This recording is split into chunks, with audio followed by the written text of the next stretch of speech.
Hi, this is Chris West from Calls Vermont, and this week we're going to be speaking with Jacob Deva Racusin from New Frameworks.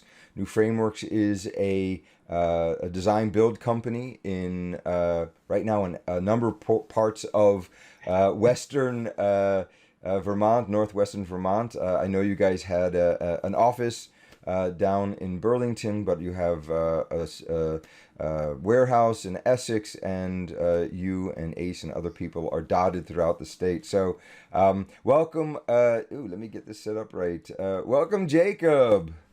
Hey, thanks for having me, Chris. It's an honor to be with you here. I'm glad that we were able to grab some time where you're actually able Yeah. to hang out. So we're going to talk about a number of different topics. I'm going to be breaking this up into a couple of different interview segments because you and I we've had so many overlapping magisteria. Like neither of us knew Exactly. we were both taking the integrated heating class. Right. And then we Right. realized it, and that's something I definitely want to dive into because I want to know more about how that went. Yeah, But yeah. I'd like to just start off by asking you to give us a bit of background about yourself and about New Frameworks. Sure. Well, I got my start as an owner builder back in 2000, a young person with a young family trying to establish basic shelter for myself, doing the sort of homesteading path, do-it-yourself path. So that was how I got into the world of design and construction. So my early instruction was through the SMR Design Build School. So that was where I initially learned some of the fundamentals of design and construction. Yeah, about halfway through the house building process, I realized that I really enjoyed it. Especially the enclosure assemblies and working with natural materials was really grabbed me, and I saw that there was a need and sort of a purpose and a mission that I could help serve with working with those materials. So I transitioned from being an owner builder to essentially just being a natural building systems contractor, doing everything timber framing and a lot of straw wall enclosures, wrapped a lot of timber frames with straw wall assemblies, earthen floors, natural plastering, a lot of finished plaster work, that kind of a thing. And that connected me with my sort of current New Frameworks family through doing that work.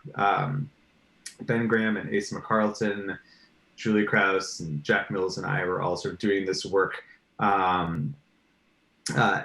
Ace had started New Frameworks with another person, Chloe Jangiani, who has since moved out west, and I sort of slipped into Chloe's spot. Chloe left, and I was looking for more of a real company to establish with, and that began New Frameworks. And yeah, we had been working with Ben since the very beginning. Actually, he was helped me with the plaster work on my house way back in the early days.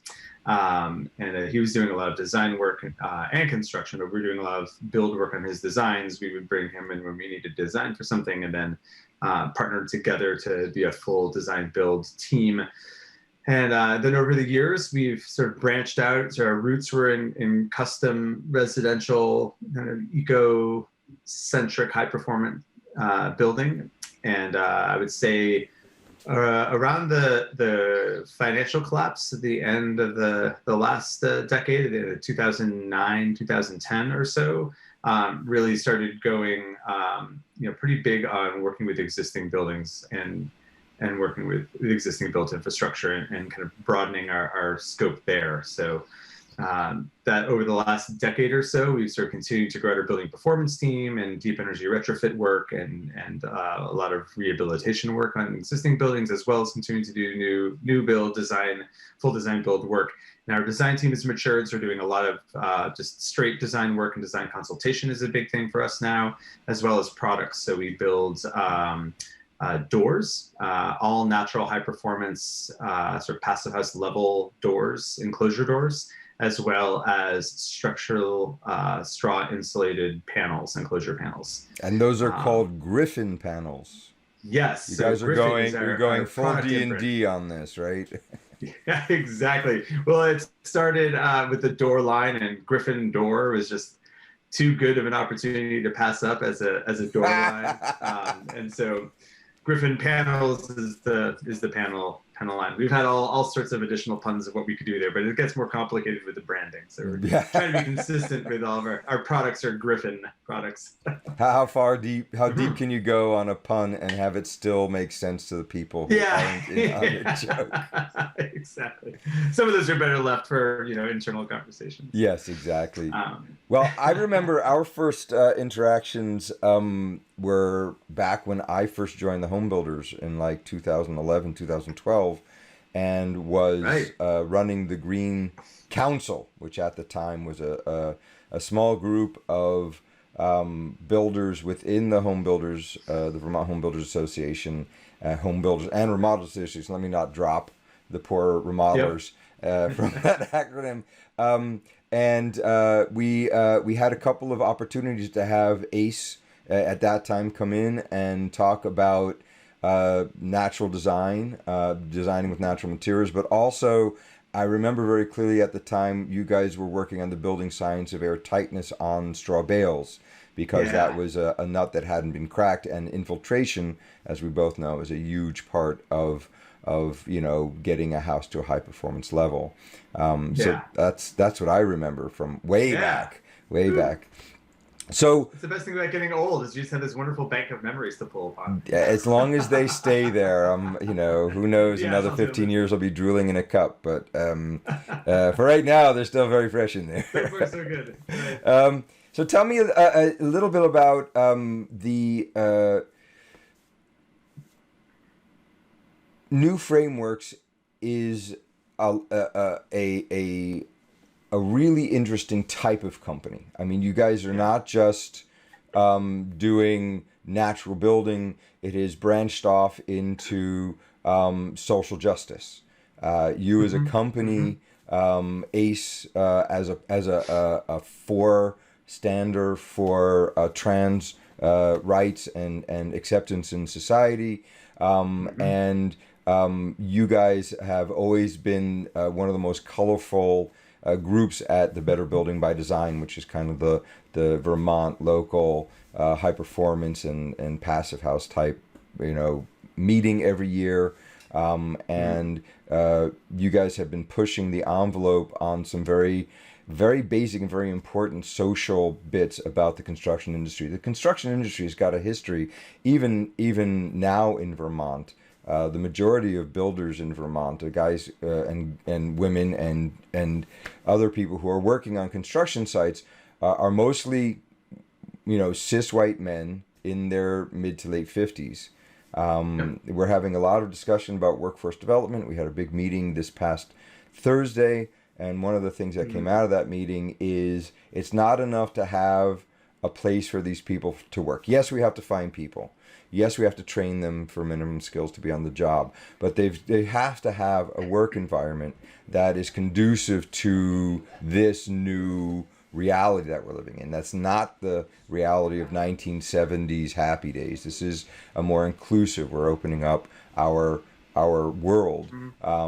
And that was an interesting outcome from this meeting, that they were saying, look, we've got to be able to train these people, that if we're going to ask these young people to come in, that the old people who are there training them also have to understand the social side of that. Can you just tell me a little bit about the social environment and the mission in that way that New Frameworks represents?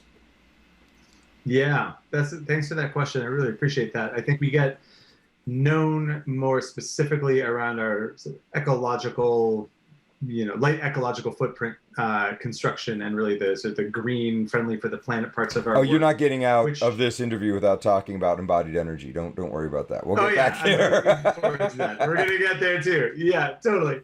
And it makes sense that that's what is easier to grab onto, because it's these physical products and they're visible and like you can see them. And people like to talk about that because it's external and tangible and less threatening. And so it totally makes sense that that's what we're known for. Social justice has been part of our work since the get-go because it's the same work. The same economic and social and power structures that allow us to like deeply exploit natural resources and create like massive amounts of harm into our ecology by virtue of the development of built infrastructure. It's those same forces that allow us to exploit humans and ourselves or each other, depending on where the power structure we lie. I know plenty of tradesfolk that are sole proprietors that are heavily self-exploitative. And then there's also, every time you get multiple chains or levels of power and structure within an organization, those same patterns play out, and it can be an incredibly violent workplace, culturally, socially, and so that's certainly not psychologically safe. If not actually not. violent, yeah. And you make a really good point that demographically, it's cis white men tend to be the predominance of representation, particularly in the trades, but in design as well. Actually, not particularly in both the design and construction sides of things. And that sort of toxic masculine culture that really pervades that industry, it really harms everyone. I mean, I myself was a very kind of liberal arts and performing arts guy in high school. I was really interested in getting into the trades. A lot of my friends were in the Votech side of high school, and I really wanted to learn carpentry and auto mechanics. Votech is vocational tech. I just want to throw that in there. Thank you. Sure. Thank you. I ended up kind of getting shifted into the the college prep realm of things. I didn't enjoy it. I left high school early and never went to college. But I didn't, and I was totally intimidated. When I wanted to build my own house, I was initially thinking of working in the trades. I was totally intimidated by that sort of hyper masculine, jocular, kind of aggressive, violent culture. Like, just I didn't feel comfortable at all. Homophobic, transphobic. Yeah, the whole thing. I was like, oh yeah, no, that's like clearly not my scene. Well, this is not my friends. I'm not comfortable hanging out in an environment where we're making jokes about, people of different sexual orientations and having that be funny. That's not going to make us feel comfortable. You may put up with it, but yeah. Yeah, I mean, and this culture of abusive language, abusive structure. You have to suffer to be able to succeed, and then you make the next person suffer because you had to suffer. And there's nothing that's not appropriate. That doesn't work. Like, we can't survive effectively as a society if that's our working mindset, let alone do good work. And so for us, I mean, just to answer your question more succinctly, I mean, it was a huge piece for us, and from the get-go, and recognizing that ecological and social good and benefit and value are totally inextricably linked. The same things that cause social and ecological harm come from the same roots. And ultimately, people and our ecology are inseparable. We're just different components or different sort of filters of the same macrobiologic systems. And we respect ourselves and we respect our planet, or we don't. And so for us, it's kind of been baked in from the get-go. We've had a lot of really early work in our company focused heavily on supporting women and queer folk in being able to not just be in the trades, but actually be in leadership positions, and supporting leadership, which is a whole nother level of sort of work to do and complexity. And what we've been really working on the last, I would say, 5 years, more recently with more intensity, really diversifying the racial makeup of our company and trying to increase the racial diversity within our team. Again, both in just making it easier for folks to enter into our company, and then also figuring out how to structure to make advancement and capacity development and leadership development more feasible. And so those have been our goals. That's been sort of our mission. And the thing around new frameworks that I think makes that really possible is that we're structured as a worker and cooperative, and that sort of the small d democratic organizational system for new frameworks is, I think, completely part and parcel, not just to our ability to allow for more equity and diversity and inclusion practices to be possible. and advancement through the company, because folks enter in as owners, not just as employees. Like there's a real sense of ownership that folks have as being part of the company, but also it's not just a sense of it, it's actually real business ownership, which is something that a lot of minority demographic communities don't have. It's one thing to get a job, it's another thing to be an owner. And so that's a really important part of it for us. But what we found to be, when we're looking at the world of high performance building, there's sort of this like initial breakthrough moment folks have in recognizing that enclosure systems and mechanical systems and sort of the occupants all work together in an integrated fashion to make a high performance building work. You really have to look at integrated within the building. And then as we mature beyond that, we look and see, and actually the whole process has to be integrated. Designers and builders and owners all have to be in the same team, and all the stakeholders have to be aligned to be able to achieve these high outcomes of our buildings. And we've just taken that same concept of an integrated sort of philosophy one step out, and looking at our actual business structure and what is the nature and the organizational structure of our company. How do we make sure that that's as well integrated and inclusive and responsive and nimble and flexible and all the things that we need to have a high performance product at the end of the day. To be able to have a high performance process to realize that product, we need a high performance company to have a process that yields an outcome. And it's not that you can't do that in a more conventional ownership structure, but for us, the cooperative model is, in our case, for our culture and our goals and missions and values, has been an inextricably linked part of that whole sort of social environmental mission around our work, is a governance structure that really allows that to flourish and allows us to be leaders within that work. Yeah, that's why when I was getting your title together, I was like, okay, Jacob Deva Racusin, co-owner. Oh, wait a second. Now, let me look on the website and find out what titles you all have. I mean, I've put together a lot of funky companies in the past and come up with hilarious names for the people who run it. All Grand High Poobah is one of my favorites. Yeah, that's a good one. That's a good one. I like that. Yeah. Right out of the Flintstones. You get to choose when it's your company. So just to spend another minute on this corporate structure thing, can you explain to me how that works? I'm Chris. You guys decide to offer me a job. How do I enter into that owner worker thing, and how does that look like? It's kind of foreign to a lot of people. I'm just like, really great question. Yeah. And there are lots of different types of worker and cooperatives. They work in lots of different ways. I'll explain ours kind of briefly, and then we can spin into as much detail as makes sense given our time.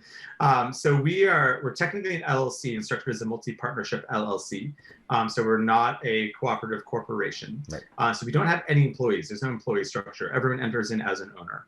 And there's basically two tiers of ownership. There's the trial membership is where what someone would enter into as sort of a new hire. And then once you've been with us for, there's a series of criteria you have to meet to be able to be a full owner. You have to be with us for a certain number of years. You have to have a real intention of being a full long-term owner. There's a buy-in for purchasing your equity stake in the company, et cetera, et cetera. Sort of some training in business ownership and management, and then you can join as a full member.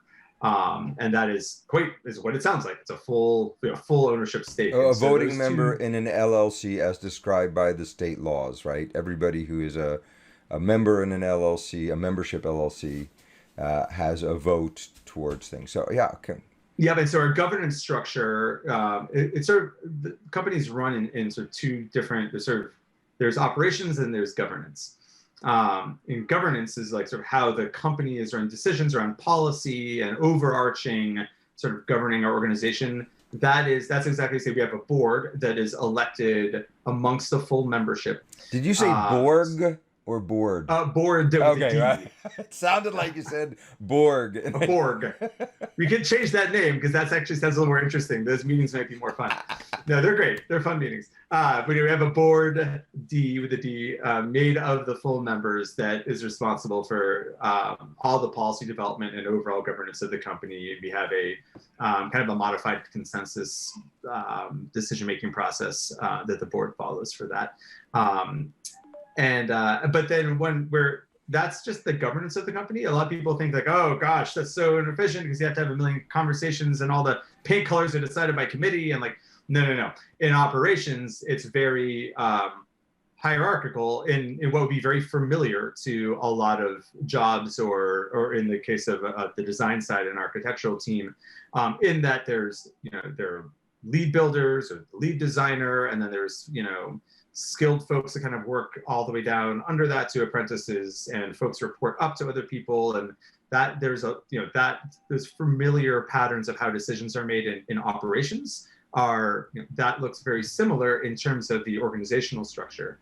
But what is different is culturally. Again, there's I've seen cultures that really support inclusivity and shared decision making, and sort of intentional capacity building and leadership development within companies that are, a single owner with employees. Like, that can absolutely be real. We have that really like patterned in and cultured in and structured into our company, from our performance reviews to how we communicate tasks on a daily basis, how people are filling out their timesheets. It's sort of built all the way through that. There are, real opportunities for people to take ownership over their own work and be able to, advance and develop within a sort of a shared, a cooperatively owned structure that folks see their own identity of ownership within. And that's really real. And so a couple of like tangible pieces around that: we have all company meetings quarterly, and we go through all of the finances and accounting of the company with everyone in the company. So we all have that transparency and awareness of how we're doing, and also how our role fits into that, and why it's important to, to track your hours against a task accurately, so that we can know how we're doing on a job. And that's, we all do well when we all do well kind of mentality. But that goes down to the point, I'm thinking now of, like you mentioned, air sealing. I've had multiple times where some of the sort of apprentices or newer folks in the company that frequently be thrown into an air sealing job and just be like, I hate it up here, it's hot, it's dirt, like, I just want to get the job done and get out of here. Like, that's a super common way to bring yourself to low-level manual labor, right? Yeah. We have folks that are in those same positions be like sending me photos on their iPhone, be like, hey, does this look like a problem? Like, the blower wasn't really showing much, but it seems like a big hole. Like, doing a level control and like ownership over their work, that like, there's no one else up there. Like, you just cover up some cellulose there and you'd never know, and like, we'd be done, and you get that level of result. But everyone is so bought in and invested in the company, because the company is made, because it's their company, that everyone takes ownership and responsibility over the quality of work. And that's really what's needed to be able to not only develop high performance building in a way that really works and is effective, and that level of quality control is there, but for us, in doing it in a socially just and ecologically just way with unfamiliar materials, or, being new and weird, we've had to prove ourselves, I think, to a higher level or a higher standard than we would if we were more normative. And it takes all of us, kind of pulling together and rowing in the same direction with common purpose to be able to sort of excel and deliver those products in a way that folks like, oh, wow, yeah, this model is actually incredibly effective. And everyone like is happy. I mean, that's the thing. We think the most common piece of feedback we get from our clients is like, everyone's just so happy, and they're like singing on the job site. And I'm not to say we don't have bad days and we're not stressed out. Like, that's super real. Of course. Like, the general culture of like, we love our work, it's meaningful, it feels good, it takes care of us, and we take care of others through doing it. Like, that's all of that, I think, is the sort of the soft part, or I keep saying culture for lack of a better word, but sort of the cultural part of at least our cooperative, and being a cooperative is an inextricable part of that. And that talks very directly to what I was hearing from HR people and other people, owners, saying, once we get people into the company, whatever the structure is, we have a really good retention rate, but getting them in and having them stay for that initial thing, no matter whether it's a top-down structure or a cooperative structure. I was speaking with Malcolm Gray the other day from Montpelier Construction, another cooperative structure. I can clearly see that if I was to be a member of the LLC, I guess, because you're not ever an employee under those circumstances, right? Even if you're low Not level, in this case. right, exactly, not in the way you have it structured. Yeah, Um, yeah. uh, what have one of the things we're looking to do, and you mentioned very clearly, is we want to try to increase diversity, not just along the LGBT and cis and trans and all of that, but also on a racial spectrum. And we live in either, depends on what year it is, but either the whitest or the second whitest state in the country. It's either Maine or Right. Vermont. We're always flipping back and forth. Right. Um, and I have friends in numerous companies and sectors who are like, we have in our charter a requirement that we promote ethnic diversity. How are we able to do that? And so I was wondering what your experience has been trying to tackle that particular thing here in northwestern Vermont.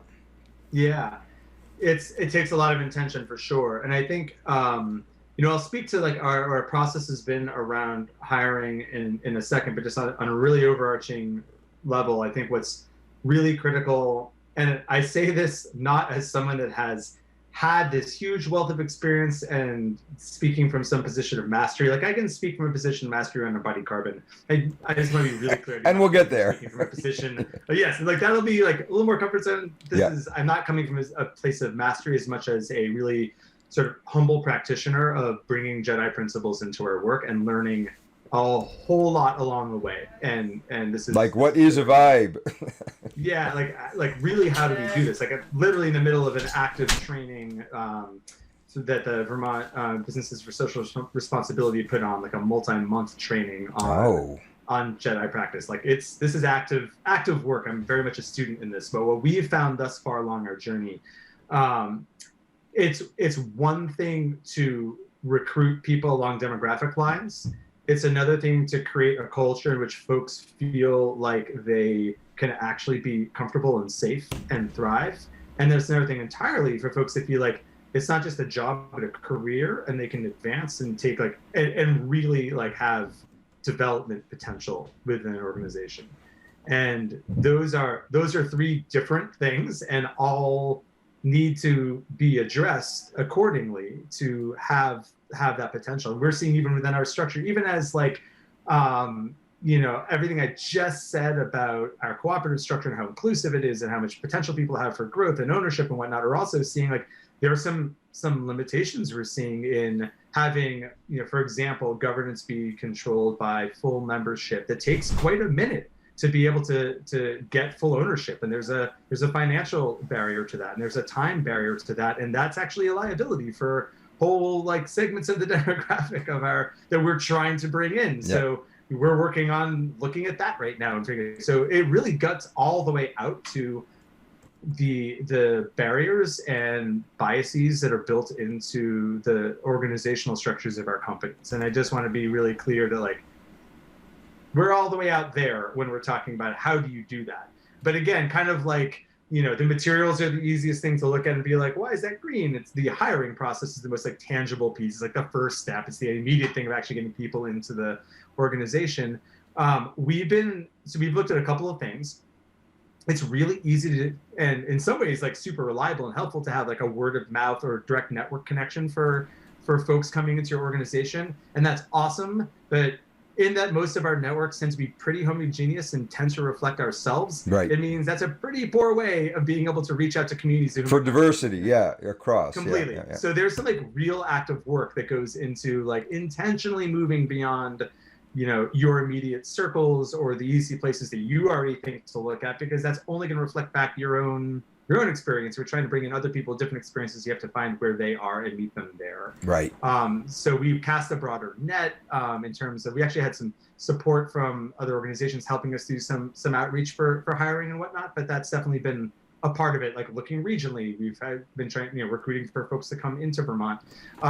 That's like, I would say in general for example, some of our design positions or some of our management positions we've hired for recently. That said, we've had a very different and really exciting experience as we've been building out the Griffin panel team, where we work. So Griffin panels are, again, they're built using native wood, like a locally milled framing lumber, and straw, and locally produced agricultural products. And for us, we saw this really amazing opportunity to work. We worked with Migrant Justice, which is a farm worker advocacy organization for migrant farm workers, and work with them to help us make some connections into that community and see about helping to bring some of that workforce and new American workforce into new frameworks. And that worked incredibly well. We have an amazing crew of folks that we've sort of found through the migrant justice community. And it required us to do a bunch of things to meet them where they are and to create a more inclusive environment. Like language justice has been a really big focus of our company, and making our designs bilingual, and having our membership onboarding materials bilingual, and taking longer to explain them, and recognizing that there's some cultural differences around what a job has looked like for the migrant community in the past, and how that's different from a worker ownership cooperative, and what that means, and really taking the time to explain that and make sure that that's clear. Our internal communications being bilingual, and recognizing some of the cultural just differences from, a white Vermonter and a new American Latino, or like we've got some really different cultural backgrounds around communication and just our, the 1,001 assumptions that we realize we make once we start every second of every day. Yes. Right. Yeah. Yeah. And so holding a really strong intention that, like, yep, those things are real, we need to examine those, just allowing space for those differences to be real and trying to address those. And there's like 1,000 little examples, but that's what it is. It's 1,000 little things every day.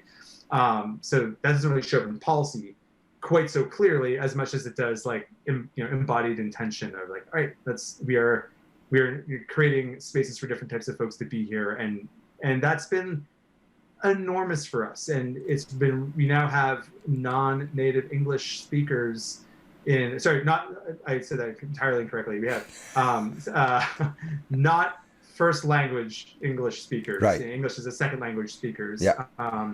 Both in our crew in building panels, as well as within our design team, and to be able to like have that facility of making it possible to translate those plans, and what I've learned from folks that have a really different type of life experience, and what that means for design, and what that means for the products of our buildings and how they're used, like way better, so much better. And on multiple levels. Again, there's like probably a dozen things you could tick down and say, oh, this is how this very specific, design detail got improved upon by virtue of diversity of experiences. But like that should be super obvious to all of us, that if we all like that bringing in various points of view is going to expand your ability to have new ideas and bring those in. And yep. Absolutely. And so it's easy to talk about why that's a value add to the company, and it's like another resource to exploit, but it's also like it's valuable to us as humans. And we recognize that like everyone, like literally everybody benefits when we can open to a plurality of opinions and perspectives. So it's very much a matter of the organization being willing to change and committing very real time and financial resources to doing the training, to doing the policy changes, to really unpacking and understanding what the barriers are and making real changes to make it more possible, in order for folks to then be able to have a place that they can really take ownership over their work and be a long-term member of the team. I have too many things I want to talk to you about, and time is a factor. But one more question on this is, one of the things we're looking at is upskilling existing workers. And it seems to me like what you guys have been able to create is an environment where people are able to say, yeah, I'm interested in that. Let me do a little work over here. Are there people getting to a point in your company where they're like, okay, I've learned enough. I'd like to start my own company over here. Because one of the things that we're noticing in this push to increase the weatherization tech programs and the crew chiefs and all of that on the weatherization side. That the state has a commitment to weatherize 120,000 houses by 2030. Whether we'll make that. It includes the necessity of good companies that are creating good possible new leaders to go out and make their own companies. Are you seeing? Is that something you guys have in view when you're working with people? Are there people who have left your company and made clones or new companies? Yeah, I'm not. Or is it just so much fun that's- working for New Frameworks? No one ever leaves.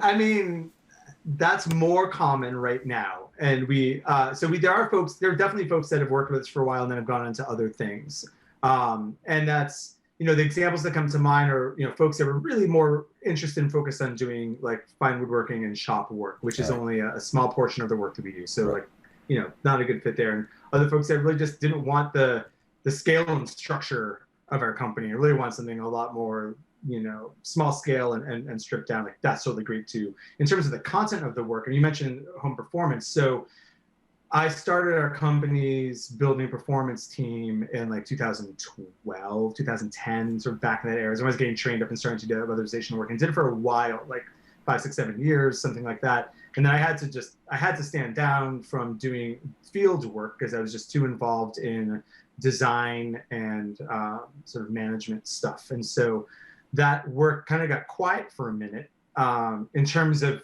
the scale and so complexity of those jobs that we were doing, as I wasn't able to run a team. And we had 1 or 2 different people sort of show up to do some different leadership work there. One person's actually doing his own work now in Central Vermont, like having learned a fair amount and still doing a lot of great building performance work. Good friend and colleague. We talk a lot. And so I feel like, yep, there's been some support there, and that's been awesome to see. It just recently, like in the last, year or two, couple of years, one of our longer term folks, Mike Zanakis, who'd been working with us since the early aughts, like really identified, like, I want to do this. I want to do building performance work. I want to lead this team. We invested in him getting BPI certified and really not just getting certified, but like what it means to actually run a team, and I said the leadership skills and like business management skills and whatnot. And so paired him with Andrew Gansenberg, a fantastic project manager we brought into the company to give some of that project management support so that folks in the field can really stay focused in the field and do their best work there. And then Kat Campbell is a woman who's also identified that she's super psyched on building performance. She got BPI certified in Healthy Home. She's got her Healthy Home Evaluator. So now she's kind of skilled up and ready to roll. And what our model has been is if we see that there are folks that are excited and interested in doing something and it passes the sniff test, like, yep, there's a market for this and you're committed to this and this fits within our mission and you want to run with this, then we will do our best to actually support you being able to take that and run with it. And we had established precedents of the building performance team, and I had my own knowledge and expertise to be able to help sort of train and mentor Mike and Kat into getting to that role. But like that was their interest, and they could have gone off and spun out a team, and we could have just said, yeah, we're really just doing new construction, but like you guys should totally do that. That would be awesome. But it was in New Framework's interest to actually grow as an organization. We've gone through a really large amount of growth in the last few years to be able to accommodate, we think this is going to be more successful if we can bring our experience and our organizational under the same skill umbrella. And capacity to bear, and we can support this team being able to just focus on doing like really awesome building performance work, and capitalize off of our existing management structures and infrastructures and skills and leadership and training and be able to facilitate that work happening better. Now, we're not going to be able to grow forever. Like there's a bell curve, and I think we're in a place where we're psyched to stick for a while now. And we've been talking a lot about the building performance team being an amazing model for both when folks enter into New Frameworks as a training mechanism for folks entering into because you get the building science right there with it. You learn it all. Yeah. Absolutely. You learn how to do hard, dirty work and feel proud of it. You learn how to do work that crawling is in people's nasty basements and attics. Right, and you learn everything about how buildings work and how they fail. In weatherization work, you really learn good building, good design by seeing all the failure points. It's like the That best is learning so you true. can possibly get. Yeah. And so we've been talking about that as a mechanism for training folks coming into our company, and have sort of started doing that actually quite actively. Like our panels team had them working on some weatherization projects, again, just to get familiar with their company, get familiar with their work, get familiar with buildings, get familiar with building science. And I would absolutely love it if there was, I would consider that a potential marker of success if we built that into our business plan, that folks get trained, do some work, and then can then go off into the world. Because yeah, it's hard to sustain doing attic and basement work long term. It's hard on the body, it's hard on the psychology. Yeah. It's a very special person who can do that like full time for decades. So like if we recognize that's a high turnover position, then great, we create some, you know, as an industry partner to do some of that training development work.